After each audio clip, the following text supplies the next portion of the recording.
ऐसा सांख्य योगी जो देखता है, सुनता है, स्पर्श करता हुआ, सूंघता हुआ, भोजन करता हुआ, गमन करता हुआ, सोता हुआ, सांस लेता हुआ, बोलता हुआ, त्यागता हुआ, ग्रहण करता हुआ, आंखों को खोलता बंद करता हुआ, सब इंद्रियों को अपने ही अर्थों में बरत रही हैं,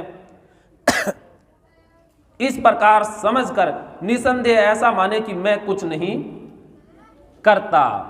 ये अद्भुत बात भगवान श्री कहते हैं कि ज्ञानी स्पर्श भी करता है, छोड़ता नहीं है, ये गलत, ये अछूत, भी अछूत को टच नहीं करेंगे, इस भोजन को तो हाथ ही नहीं लगाएंगे, हाथ लगाएंगे तो कुछ हो जाएगा।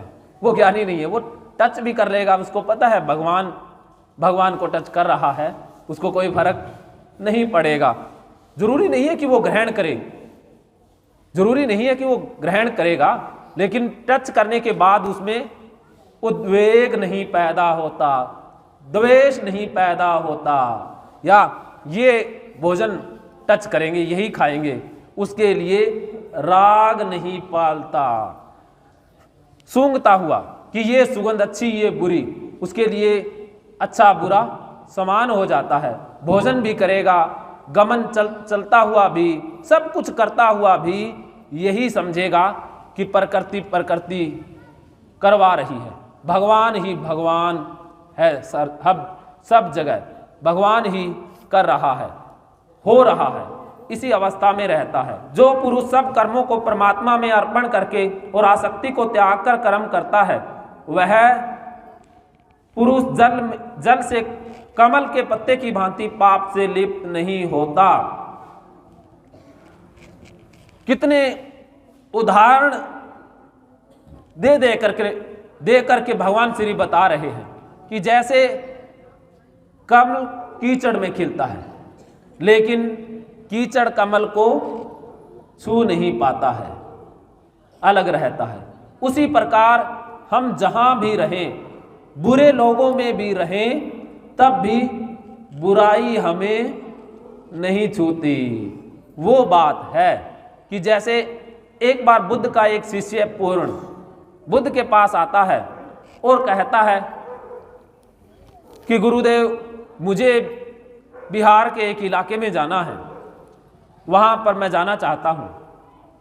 तो बुद्ध कहते हैं वहां मत जाना, भूल कर भी, वहां के लोग बहुत बुरे हैं। शिष्य कहता है इसीलिए तो मुझे जाना है कि वो बुरे हैं, उनको मेरी जरूरत है। बुद्ध फिर से कहते हैं वहां जाओगे तो वो तुम्हें गालियां निकालेंगे। शिष्य कहता है मैं यही समझूंगा कि कितने भले लोग हैं, गालियां ही निकालते हैं, मारते नहीं हैं। बुद्ध कहते हैं वो तुझे मार भी देंगे। तो वो शिष्य कहता है कि कितने भले लोग हैं, मारते ही हैं, जान से नहीं मारते हैं।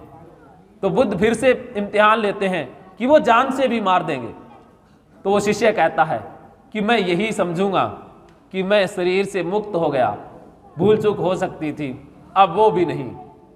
ये पूर्ण अवस्था होती है कि बुरे इंसानों में भी रह करके बुराई हम तक नहीं पहुंचती है। जैसे कमल कीचड़ में खिलता है और कीचड़ उसे छूता भी नहीं है। कर्मयोगी ममत बुद्धि रहित केवल इंद्रिय, मन, बुद्धि और शरीर द्वारा भी आसक्ति को त्याग कर अंतःकरण की शुद्धि के लिए कर्म करते हैं। कर्मयोगी कर्मों के फल का त्याग करके भगवत प्राप्ति रूप शांति को प्राप्त होता है और काम पुरुष कामना की प्रेरणा से फल में आसक्त होकर बंधता है।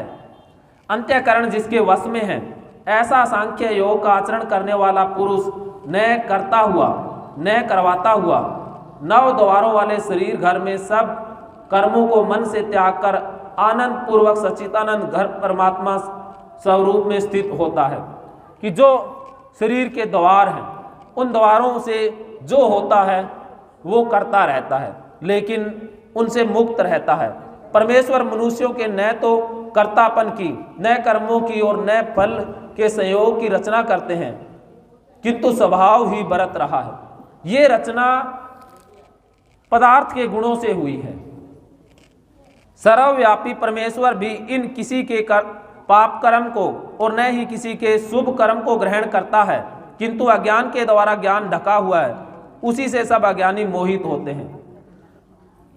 भगवान ना तो किसी के पाप कर्म को ग्रहण करता है और न ही किसी के पुण्य कर्म को, परंतु जिनका वह ज्ञान परमात्मा के तत्व ज्ञान द्वारा नष्ट कर दिया गया है, उनका वह ज्ञान सूर्य के सदृश उस सच्चिदानंद घर्म परमात्मा को प्रकाशित कर देता है।